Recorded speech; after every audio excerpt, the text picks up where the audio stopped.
There is a particular kind of exhaustion that has no name. It does not come from working too many hours or sleeping too few. It does not arrive after a difficult day or a hard conversation. It is quieter than that, slower. It settles in over years, the way dust settles on a shelf no one remembers to clean. One morning, a person wakes up, looks at the life surrounding them, the job, the relationships, the routines, the carefully arranged furniture of their existence, and feels something strange. Not sadness exactly, not anger, just a hollow recognition, a sense that something in the room does not belong to them, and when they look more closely, they realize it is everything. This is the story of a life built for someone else. Not in the dramatic sense, not in the sense of chains or cruelty or obvious sacrifice. The story is far more ordinary than that, which is precisely what makes it so difficult to see. It happens slowly, it happens politely, it happens through small concessions made at moments when the cost seemed low. A career chosen to please a parent, a relationship maintained to avoid disappointing someone, an opinion swallowed to keep the peace, a dream quietly set aside on a shelf so high that the person eventually stops looking up. And then one day, without a single dramatic moment to point to, the life that was supposed to be theirs belongs entirely to the expectations of others. The strange thing is, from the outside, this life often looks like success. There is a version of disappearing that the world rewards. It rewards the person who says yes when they mean no. It rewards the one who performs strength when they are breaking. It rewards the child who becomes exactly what their parents needed them to become. It rewards the partner who reshapes themselves into whatever the relationship requires. The world gives these people approval, stability, the quiet comfort of being accepted. And so they continue. They continue because the reward feels like love, because the approval feels like belonging, because it becomes genuinely difficult to tell the difference between who they are and who others have needed them to be. But inside, and this is the part no ceremony acknowledges, something is being lost. Not loudly, not all at once. The self does not leave in a single moment of crisis. It retreats, it becomes quieter. It learns that its voice is not always welcome, that its preferences create complications, that its real shape is inconvenient for the spaces it is asked to fill. And so, it grows smaller, it waits. It learns to survive in the margins of a life organized around the comfort of others. This is not weakness. That must be said clearly. The person who has spent years living by others' expectations is not weak. Often, they are among the most sensitive and perceptive people alive. They learned early, sometimes very early, that the emotional climate around them required careful navigation. They became skilled readers of other people's needs. They learned to anticipate, to adjust, to smooth. These are not failures of character. They are adaptations. Intelligent ones. The problem is not that these skills were developed. The problem is when those same skills are turned inward. When a person begins applying the same careful management to their own desires, editing themselves before anyone else even asks them to. And at some point, the editing becomes so practiced that the original draft is nowhere to be found. There is a philosopher who once wrote that most people live and die without ever truly beginning to exist. He was not being cruel. He was being precise. There is a difference between being alive and choosing your life. There is a difference between existing within the story others have written for you and taking up the pen yourself. Many people go through entire lifetimes occupying the first category, not because they lacked intelligence or courage, but because no one ever told them the choice existed. Because the scaffolding of expectation was built so early and so solidly that they never saw it as scaffolding at all. They saw it as the building. The expectations of a parent feel like love, especially to a child who cannot yet distinguish between the two. The approval of a community feels like identity, especially when the alternative is exclusion. The validation of a partner feels like value, especially when the person has not yet learned to generate that sense of value from within. These are not delusions. They are honest responses to real emotional needs. But they carry a cost that compounds quietly over time. The cost of never fully discovering who one is beneath the performance. And the performance, after long enough, becomes seamless. This is the most disorienting part. The person no longer experiences it as performance. The mask has been worn so consistently in so many contexts that it no longer feels like a mask. It feels like a face. When someone asks what they want, there is a genuine blankness, not because the answer is hidden, but because the habit of translating what I want into what is acceptable to want has run so deep that the original signal is difficult to locate. They reach for it and find the edited version. They try again and find another translation. Somewhere beneath these layers, the real preference exists, but it has been waiting quietly for so long that it no longer raises its hand. There comes a moment, not always dramatic, sometimes absurdly ordinary, when the distance becomes undeniable. It might happen at a party surrounded by people who have known them for years and feeling utterly invisible. It might happen in a quiet room after everyone else has gone to sleep, staring at a ceiling with a feeling that cannot be named. It might happen in the middle of a conversation where they are saying all the right things, playing their role with practiced ease, and suddenly noticing, as if from a great distance, that they are watching themselves perform, that the voice speaking is familiar but somehow not theirs, that the person in the room has their face and their history but feels like a stranger wearing both. This moment is frightening. It is also, though it rarely feels this way at the time, a kind of gift, because it means something has not given up. The part of a person that notices the performance, that feels the distance, that registers the wrongness, is not the constructed self. The constructed self is comfortable. It has no reason to send distress signals. The part that notices is older, quieter, more patient than anything built for approval. It is the part that was there before the first expectation was placed on young shoulders. It is the part that knew something long before the words existed to describe it.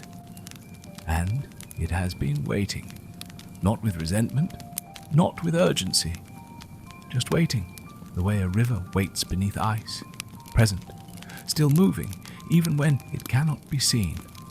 The question of who one truly is beneath the accumulated weight of others' expectations is not a comfortable question to ask.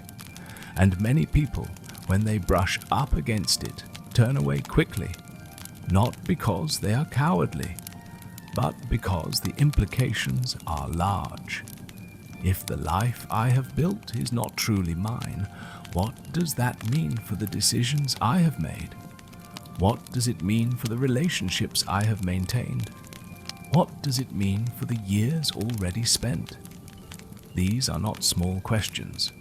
They arrive with a weight that can feel overwhelming, and it is entirely understandable that the mind, encountering them, often chooses the familiar discomfort of the constructed life over the vast uncertainty of genuine inquiry. But the question, once asked, does not fully disappear. It may go quiet for months. It may be buried beneath busyness, routine, the reliable anesthesia of distraction. But it returns. It returns in the early hours when the usual noise is absent. It returns at transitions, when a chapter closes, when something that was supposed to make everything meaningful turns out to leave the hollow feeling intact. It returns because it is not a question the mind invented. It is a question the self is asking, and the self is patient. There is a particular quality to the voice of the real self that distinguishes it from everything built around it. The constructed self is fluent. It knows what to say and when to say it. It responds quickly, smoothly, with appropriate confidence. It has been trained by decades of social navigation, and it performs this training well. The real self is quieter. It does not announce itself. It does not argue. It does not compete with the louder voices in the room. It makes itself known differently through a persistent sense of wrongness that cannot be explained away, through a stubborn dissatisfaction that survives every achievement, through the way certain moments feel more real than others without any apparent reason. It speaks in feelings before it speaks in words. And one of the reasons it is so easy to miss is that the world has not taught most people to listen to it. The world has taught them to listen to outcomes, to results, to the validation of others. The quiet interior signal gets classified as impractical, indulgent, immature. Get on with things. Stop overthinking. You have a good life. And perhaps they do have a good life by the measurements the world provides. But measurements are not the same as meaning. There is a difference between a life that looks correct from the outside and a life that feels inhabited from the inside. And this difference, which sounds abstract until the moment it becomes acutely personal, is precisely what the person living for others' expectations has sacrificed, slowly and incrementally, in exchange for approval. The trade seemed reasonable at the time. The approval was real. The comfort of acceptance was real.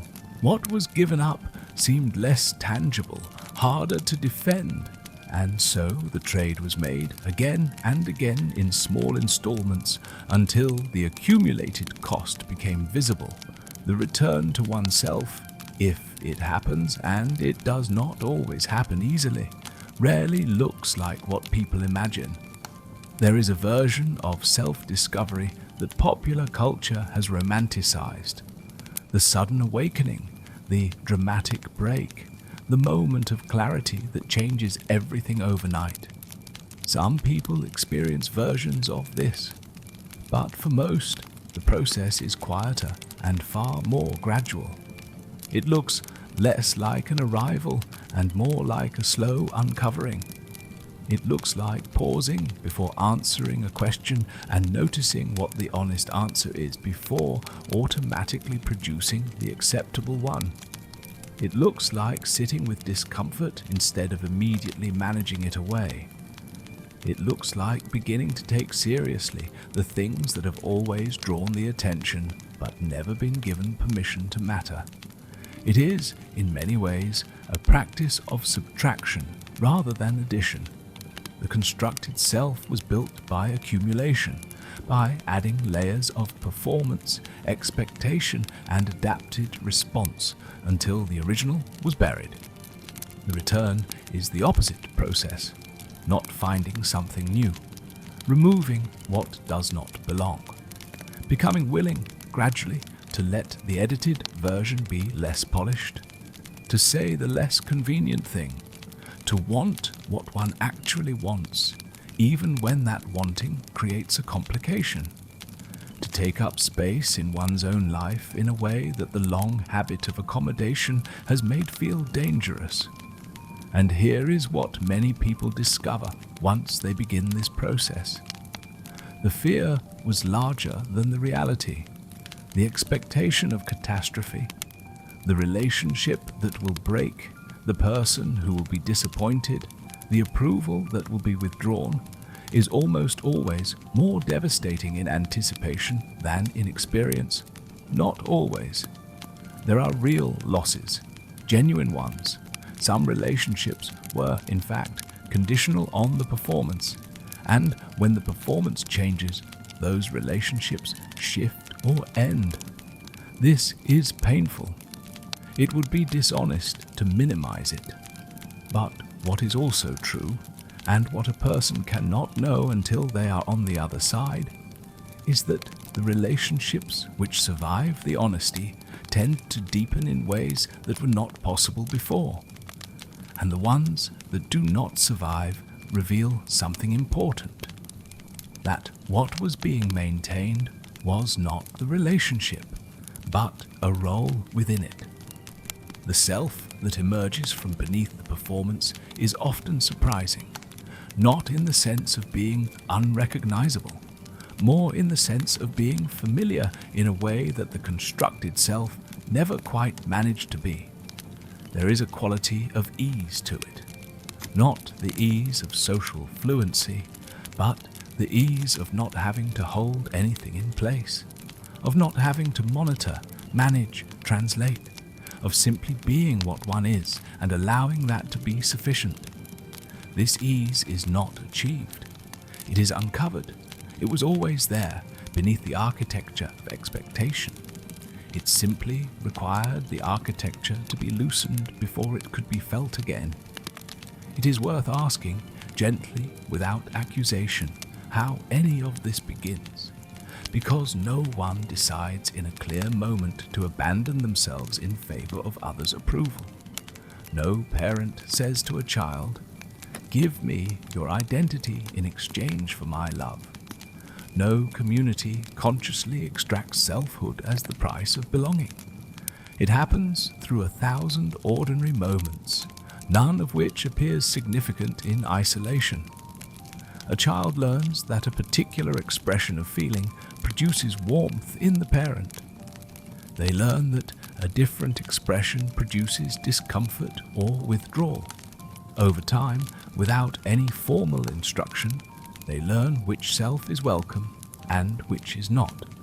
This is not trauma in the dramatic sense. It is ordinary human development. But it carries consequences that can take a lifetime to understand. And understanding those consequences is not about assigning blame. The parents who expected were themselves shaped by expectations. The communahas that conditioned were themselves conditioned. The chain extends backward further than any individual moment can account for. Blame, in this context, is not only unkind, it is inaccurate. What is more useful and more honest is simply to see the pattern for what it is, to recognize the mechanism without requiring a villain, to understand that the constructed self was a response to genuine conditions, and that changing the pattern does not require judging the conditions that produced it. What it requires is something quieter. It requires willingness, not the dramatic willingness of a decisive turning point, but the daily, unglamorous willingness to be honest about small things, to notice in ordinary moments when the automatic response has overridden the honest one, to pause long enough to hear what is actually there before deciding what to say or do, to treat the quiet interior signal as worthy of attention rather than as an inconvenience to be managed. This is not a process that completes itself. There is no morning on which a person wakes up having fully retrieved themselves from the accumulated expectations of a lifetime. The habit runs deep. The patterns are practiced. There will be days, many of them, when the old response reasserts itself, when the accommodation happens before the awareness does, when the performance runs on its own momentum and the person watches it from a slight distance, recognizing but unable to interrupt in time. This is not failure. This is what the process actually looks like. The interruptions come more frequently over time. The gap between the impulse and the honest response slowly narrows. And slowly, the voice that was always there, quieter than everything built around it, more patient than anything constructed for approval, begins to be heard more clearly. Not because it grew louder, but because the other noise grew slightly less. There is something that must be said about the people in a life built for others. The people whose expectations, real or imagined, shape the architecture. Most of them do not know. This is one of the most significant and least discussed aspects of the pattern. The person living for others' approval has often attributed to those others a requirement that was never explicitly stated. The parent who was deeply disappointed, did they actually demand the sacrifice? Or did the child, reading the room with painful accuracy, make a preemptive decision? The partner whose needs were always prioritized, did they ask for that priority? Or did the accommodation begin before the request was made? Sometimes, yes. Sometimes the expectations are explicit and real and heavy. But often, perhaps more often than is comfortable to admit, the prison was built largely from the inside, using bricks supplied by others but mortar mixed by the inhabitant. The real self was not locked away by an external force. It was quietly asked to wait by the self that was managing everything, who believed that a moment of more safety would eventually arrive. And then the waiting became so habitual that the self doing the waiting forgot what it was waiting for. This is not a dark conclusion. It is, in its way, one of the most hopeful things that can be said. Because if the architecture was built largely from within, then the dismantling does not require the cooperation of anyone outside. It does not require the parent to change. It does not require the community to evolve. It does not require the relationship to transform before the self is allowed to exist. The permission, which was never actually withheld by anyone other than oneself, can be given by the only person who was ever in a position to give it. This takes time to fully understand. Hearing it is not the same as believing it. Believing it is not the same as feeling it in the body, in the ordinary moment of a day when the old pattern rises and the new possibility sits quietly beside it. But the understanding, however partial at first, is the beginning of something real. There is a quality of life that becomes available, not all at once, but gradually, when a person begins to inhabit themselves more honestly. It is not the quality of having everything resolved or everything healed. The complexity of a life built in good faith, even when built for the wrong audience, does not simplify overnight. There are still responsibilities, still relationships, still the ordinary friction of existing in proximity to other people who have their own needs and their own constructions. None of that disappears. What changes is the quality of one's own presence within it. The sense of being a witness to one's life rather than a participant in it begins to ease. The hollow recognition that nothing in the room belongs to them becomes less constant. Moments of genuine inhabitation become more frequent, brief at first, then longer, and in those moments, something that had been dormant for a very long time begins quietly to breathe. The real self does not ask to be celebrated. It does not require a dramatic revelation or a public acknowledgement. It does not need to be the loudest voice in the room or the most impressive version of the person. It has no particular agenda beyond the simple, radical act of being what it actually is. And there is a freedom in this. A freedom that the constructed self, for all its social fluency and impressive performance, can never access, because the constructed self is always managing, always monitoring the gap between what is presented and what is felt, always holding something in reserve, always spending some portion of its energy on the maintenance of the performance. The real self has no performance to maintain. This is, of course, terrifying to consider in abstract. In practice, it turns out to be different. Vulnerability of being genuinely oneself, without the careful construction, without the automatic translation, without the preemptive accommodation, feels like exposure only until it becomes familiar. And then it begins to feel like something else entirely, like rest. Like the particular rest of no longer carrying something that was never meant to be carried indefinitely. There is a moment. It does not come for everyone, and it does not come on a schedule, when a person looks at their life and feels, perhaps for the first time, that they are looking at something that is actually theirs.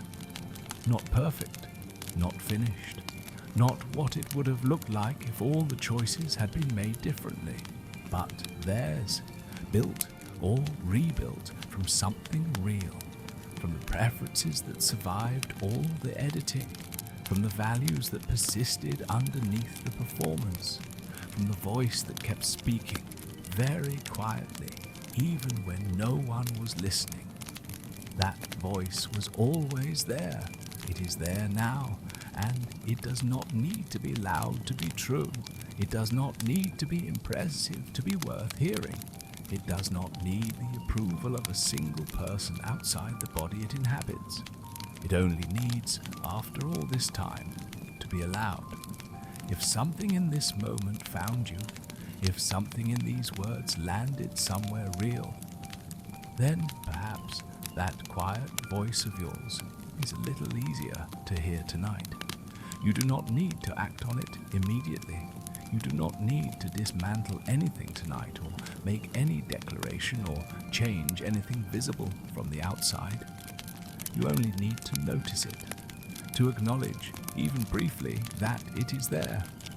That has always been enough to begin.